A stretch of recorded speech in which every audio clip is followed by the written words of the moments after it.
Welcome to Chapter 2, Object, Categorical, and String Data Types.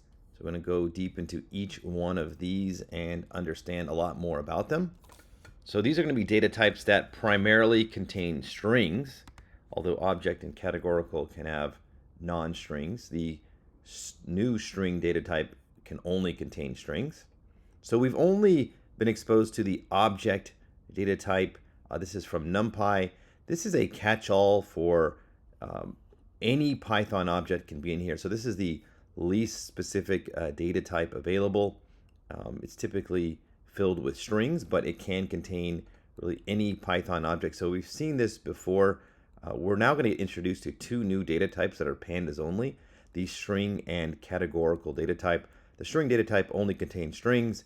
Categorical is when you have specific categories in your strings. They're often strings, but not always.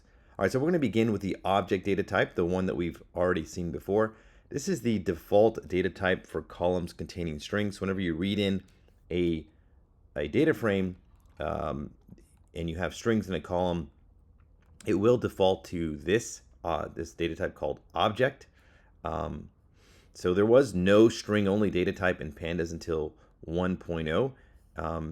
So this is still, so this is now available, but it's not the default. So you have to purposely convert your string columns into this string-only data type if you want to use it. Otherwise, you'll be using the object data type.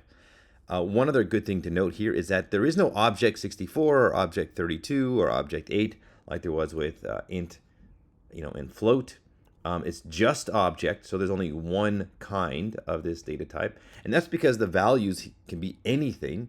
They can be strings, they can be lists, they can be numbers, all in the same column. So there is no limitation here on what the values can be, and therefore they can be of any size.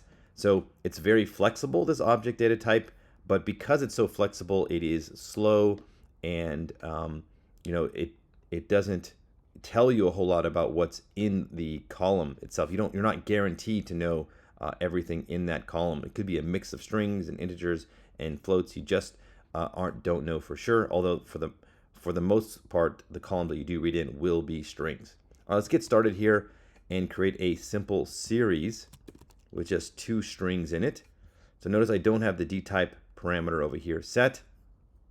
Just a list of strings I'm passing to the series constructor. It does create it as an object, and if we do .dtype, you'll see that it is in fact object. It does say this capital letter O, but this just stands for object, just as the way NumPy writes it. All right, so that is how you can create an object series from scratch. All right, so let's create an integer series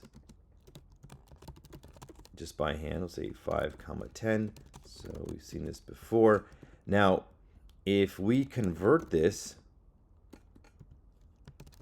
you can always convert any series to object because this is the most flexible data type. This is a bad idea, but this is how you would do it. You just put the string object over here. We'll just call this S2 or something. Now, if we look at this, it still looks the same, but it now is an object data type. So we've made the conversion.